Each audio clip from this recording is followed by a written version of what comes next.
Oi, gente, tudo bem?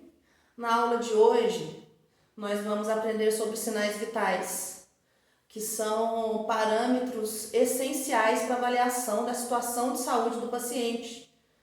E como nós vamos para campo, nós vamos avaliar isso na prática, né? Então, hoje, nós vamos dar início ao que são os sinais vitais, como a gente vai fazer para aferir eles e tudo que eles indicam para nós, tá bom? Então, assim, para começar a nossa aula hoje, eu gostaria de saber de vocês o que vocês entendem por sinais vitais, né? O que vocês já viram na vida, os profissionais de saúde, o que vocês entendem por sinais vitais, né? De acordo com a resposta. Então, nós vamos iniciar agora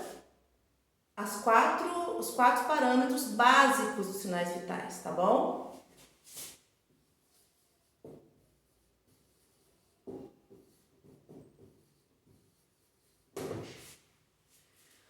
Gente, na verdade, são várias literaturas que falam de 6 sinais vitais, mas nós não vamos entrar nisso hoje. Nós vamos atentar aos 4 sinais vitais básicos da enfermagem, porque depois vai ter a dor e a oximetria.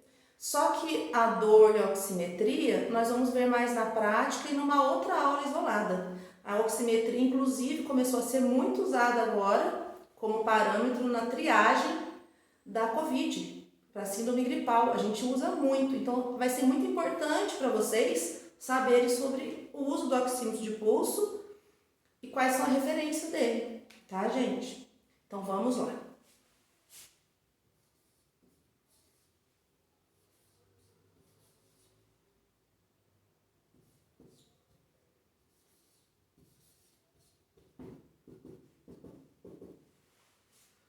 Gente, vamos começar falando da frequência cardíaca. Quando a gente vai avaliar um paciente, a gente começa avaliando pela frequência cardíaca. Como a gente vê a frequência cardíaca? Pelo pulso, né? Na verdade, a frequência cardíaca mesmo, certinho, para a gente falar certo, ela é auscultada no coração, né? Então, a gente fala que é o pulso para o nosso parâmetro do dia a dia. Então, a gente usa a frequência cardíaca quando a gente vai escrever no prontuário eletrônico do paciente, a frequência cardíaca dele vai estar no pulso, tá? Então, nós vamos hoje no mais básico. O pulso dele, que a gente vai mais utilizar, é o radial, né? Que é aqui no braço. Então, a gente vai sempre aferir os batimentos cardíacos pelo pulso do paciente. E como que a gente faz isso? A gente vai usar os nossos dedos indicadores para poder colocar no pulso radial, onde a gente tem uma artéria aqui, e a gente vai sentir essa pulsação. E vamos contar por 1 minuto essa pulsação. Então, gente, a gente não pode diminuir esse tempo, né? Existe muito vício já na enfermagem, na área hospitalar, principalmente, das pessoas estarem com pressa e elas aferirem esse batimento cardíaco por alguns segundos e multiplicar, né? Por exemplo, a pessoa vê por 15 segundos e multiplica por 4. Só que a gente está cometendo um erro muito grande. Por quê? Porque se a pessoa tiver uma arritmia, por exemplo, ela não vai ter nesses 15 segundos o batimento que vai ser igualzinho durante 1 minuto. Pode ser que nesses 15 segundos ela tenha 20 batimentos e durante 1 minuto todo ela tenha 120 batimentos. Então a gente tem que se atentar muito a isso e a gente tem que fazer o nosso melhor para o paciente, né? É dar a alçada da enfermagem, aferição dos sinais vitais, né? Bom, gente, como eu estava falando no início que a gente começou, o que são os sinais vitais? Eles são os parâmetros para aferir o estado de saúde do paciente. São os primeiros parâmetros, né? Quando uma pessoa sofre um acidente, quando a pessoa tem uma parada cardíaca. Então, são os primeiros parâmetros para a gente poder repassar isso e, a partir dos sinais vitais, a gente saber como que vai ser o diagnóstico e o tratamento do paciente. Tá, gente? Então, eu tinha falado no começo, já pulei para a frequência cardíaca, mas é isso. Então, sinais vitais vai ser isso.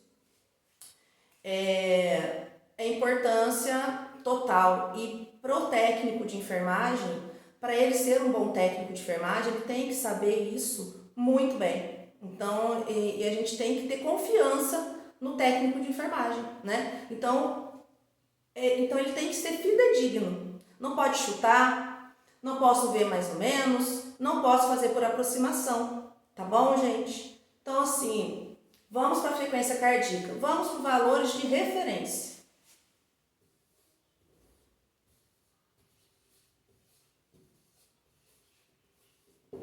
Hoje, pessoas, nós estamos falando apenas dos adultos. Depois nós vamos entrar nas crianças, não é? Mas hoje, como nós vamos a campo e nós vamos para uma clínica médica, na clínica médica, como não é pediatria, geralmente são adultos que estão lá. Então, para a gente ter um valor de referência, é de 60 a 100 batimentos minutos. Batimentos por minuto. Ok. Se esse paciente tiver com um batimento cardíaco acima de 100, ele está taquicárdico, não é? Se ele estiver abaixo de 60, ele está bradicárdico. Então, a gente tem que passar isso para o prontuário de forma muito fidedigna, muito correta. E daí por diante nós vamos tomar as atitudes, né? Gente, a frequência cardíaca, ela aumenta em algumas situações. Por exemplo, pessoa com febre, ela tem um aumento de batimento cardíaco. Uma pessoa mais velhinha, mais idosa, geralmente o batimento cardíaco é bradicárdico. Então, tem algumas situações no metabolismo do próprio paciente, dependendo do paciente, do estado de saúde, da idade, ele vai ter variações, tá? Extremos de idade tem variações. Vou dar só um exemplo da criança, né? Uma criança, neném, recém-nascida, ela é de 120 a 160 batimentos minuto. Então, já é totalmente diferente, é um metabolismo mais acelerado. Um idosinho, ele pode chegar a menos de 60 e para ele ser normal. Mas enquanto a gente não sabe se é normal, vocês vão começar sempre a anotar, sempre passar para o enfermeiro e depois com a prática vocês já vão saber avaliar melhor. Mas de começo nós vamos sempre avisar. Qualquer alteração a gente avisa o enfermeiro, tá? Bom, gente, frequência cardíaca é assim. A frequência cardíaca a gente fala que vamos ver no pulso radial. É o que é mais usual. Só que na área hospitalar, se a pessoa tiver com o pulso muito fininho, radial, às vezes acontece, a pessoa está desidratada, teve um choque hipovolêmico, um monte de fatores. Nós podemos ver no pulso carótido também, que é bem forte, é grosso calibre e a gente consegue sentir. Se de todo caso também não der, dá para sentir na femoral, que é na virilha. Então depende muito do paciente, do jeito que for, o atendimento, do local, várias situações. Gente, vamos passar agora para a frequência respiratória. A frequência respiratória, um adendozinho. A frequência respiratória a gente costuma aferir juntamente com a frequência cardíaca. Por quê? Porque você vai ter que ver a movimentação do diafragma e do tórax do paciente, com o olho. Então, como que vai ser isso? A hora que você está aferindo o pulso do paciente, né? O que você vai fazer? Você já vai ali contar, tá? Nunca esquecendo de chegar no paciente primeiro e falar: olha, senhor João, nós estamos aqui, a gente vai dar uma olhadinha nos seus sinais vitais. A gente vai olhar o seu coração, o seu pulso, falar de uma maneira bem simples que ele entenda, né? Que é importante. Mas a gente nunca fala: eu tô vendo a sua respiração. Eu estou contando a sua respiração. Por quê? Porque a tendência da pessoa é mudar o ritmo da respiração. É da pessoa. Então, já começa a respirar diferente. Você sabe que está sendo observado. Então, assim, o que a gente não faz? Eu estou vendo sua respiração agora. Então, a gente vai aferir o pulso da pessoa e já fica de olho ali. E vai contando, tá? Então, a frequência respiratória de referência nossa para adultos é de 12 a 20 respirações por minuto, tá? Ou incursões respiratórias por minuto. Então, o normal é esse. Então, se uma pessoa tiver com mais de 20 respirações por minuto, ela está taquipneica. Se ela tiver menos de 12, ela está bradipneica. E as situações da taquipneia, elas são inúmeras. Principalmente hoje em dia na síndrome gripal, né? Que a gente fala falta de ar, né? Que a pessoa diz sentir, muito comum. Os sinais vitais são tão importantes que o conjunto dele pode diagnosticar um choque hipovolêmico, por exemplo. Porque às vezes a pessoa está... Só um exemplo que eu estou dando para vocês. A pessoa está tendo um sangramento interno, uma hemorragia interna. Mas está interno. Como que você vai avaliar isso e avaliar que é uma situação de urgência? Aqui, pelos sinais vitais. A gente vai ver que ele vai estar com uma frequência cardíaca mais elevada, uma pressão mais baixa, e a gente vai avaliar por aí e vai tratar. Bom, a aferição dos sinais vitais também, ela tem importância primordial na triagem, né? Então, a triagem geralmente é feita pela enfermagem, né? No serviço de saúde, tanto UBS como hospitais, todos os serviços. E a partir dessa triagem é feito o atendimento do paciente. Então, o médico ele vai chamar de acordo com a gravidade que a gente triou. Então, olha a nossa responsabilidade e o nosso comprometimento, né? Para a gente não lesar ninguém que possa ficar para trás, sendo que a pessoa está precisando, está grave. E também a gente contar certinho, como eu já tinha falado para vocês, né, gente? Para a gente contar por 1 minuto. Se tiver dúvida, vamos recontar, tá? Para não ter erro e não prejudicar ninguém, né? A gente não pode cometer esse tipo de negligência, não é mesmo? Gente, frequência respiratória do adulto que a gente está conversando hoje é essa. Lembrando que quando a gente for para a prática da pediatria, vou passar novos parâmetros para vocês e na prática a gente vai ver outros padrões, outras referências. Como a gente está em uma clínica médica, nós vamos focar nos sinais vitais adultos, tá? Ok. Gente, vamos para a temperatura. A temperatura é o calor que o corpo nosso produz, né? Para quê? Para funcionar os órgãos. Ela é essencial. Se o nosso corpo não produzir calor, não tem órgão vital funcionando, não tem metabolismo, a pessoa não vive, né? Só que existe um parâmetro de temperatura. São várias literaturas, mas eu vou colocar para vocês aqui a minha referência de base que eu tenho, tá? A temperatura, quando a gente vai a campo, a gente costuma ver na axila, tá? Só que tem várias maneiras de se ver temperatura.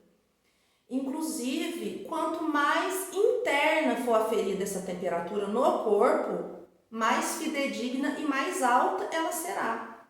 Em algumas situações, o médico, a enfermagem vai solicitar a vocês que vocês que vocês façam essa aferição no reto, por exemplo.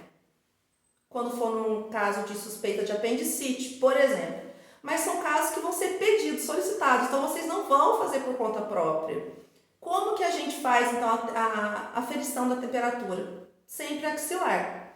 Por quê? Tem também de dentro da boca, só que você vai passar de um para o outro, o mesmo termômetro, é complicado. Então, a gente costuma fazer na axila. Passa um álcool 70%, secando, pode usar no próximo paciente. Referência de temperatura, gente.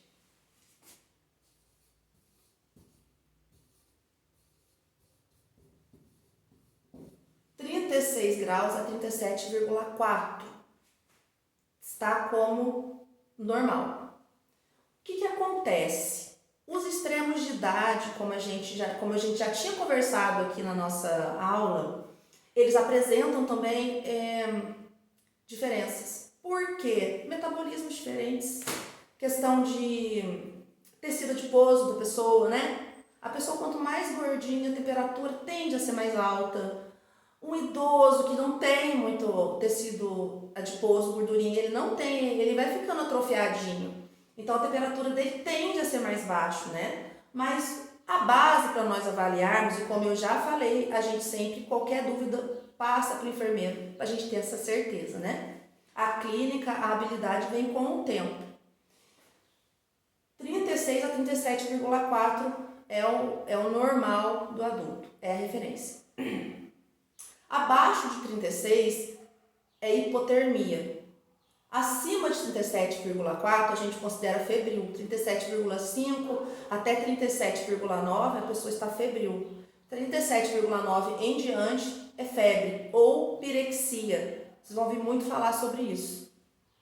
Então, gente, só para a gente bater na tecla e saber certinho, nós vamos aferir a temperatura dos pacientes sempre na axila.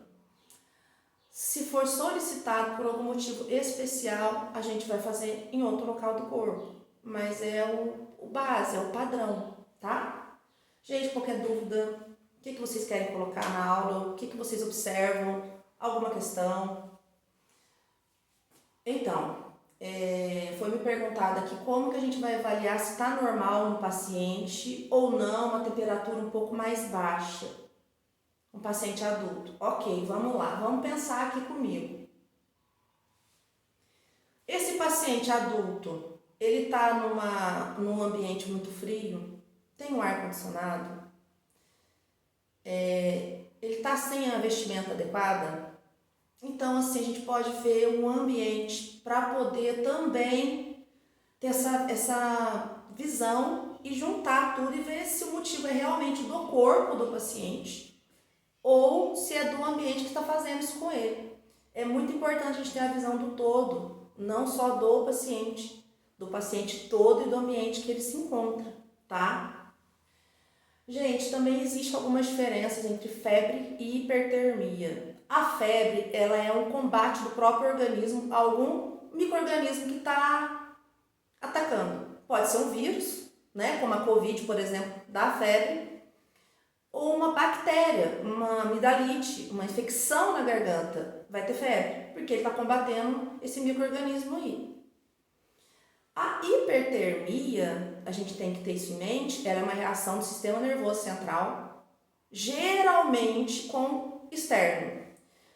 Tem algumas doenças de base que causam essa hipertermia, mas são raras. E a gente vai ver na prática e a gente vai conversando sobre isso. Mas vou dar um exemplo para vocês bem prático. Uma pessoa que foi para o sol, passou o dia todo, teve uma insolação, ela pode estar com hipertermia. A temperatura dela, depois que ela saiu do sol, pode chegar a 40, 41. Não quer dizer que ela esteja com febre. O corpo dela não está combatendo nada. Foi uma reação do corpo ao externo. E é uma coisa aguda. O que quer dizer aguda? É uma coisa que não vai passar. Vai melhorar depois, é do momento. É uma resposta do corpo àquele tanto de sol que a pessoa se esqueceu da vida e pegou. Até aqui nós estamos todos entendidos? Ok. Gente, só falar para vocês o que a gente precisa para ir para campo aferir sinais vitais. Vocês têm que ter com vocês sempre o seu termômetro e o seu esfigmomanômetro e o seu estetoscópio. É o básico, o resto a gente faz no olho e no sentir, tá? Vamos lá, a pressão arterial. A pressão arterial é importantíssima para uma triagem básica. A pressão arterial, ela indica como está o nosso batimento cardíaco, como que está a nossa pressão do sangue no corpo. Né? Se a pressão estiver muito alta, ela pode romper vasos, pode causar um AVC, ela pode causar um infarto. Então, assim, é de extrema importância. Tá bom, gente? E a gente também a gente vai ver isso em campo, mas a gente tem que avaliar o tamanho do braço do paciente. Porque, geralmente, pessoas muito obesas têm que ter um esfigmomanômetro maior, que é para obeso, né? Uma criança vai usar um de criança, porque se você colocar no obeso, num braço muito grande, um esfigmo de adulto de tamanho padrão, você não vai conseguir encher no total que precisa para ser avaliado. Você vai conseguir encher até um 12, 120 ali por 80. E aí talvez a pessoa esteja hipertensa e você não vai ver. Então, a responsabilidade nossa aí. Então, assim, com relação ao esfígmo, sempre escolher o esfígmo de acordo com o paciente, tá? Importante. Pressão normal, padrão, né? Vamos lá. A pressão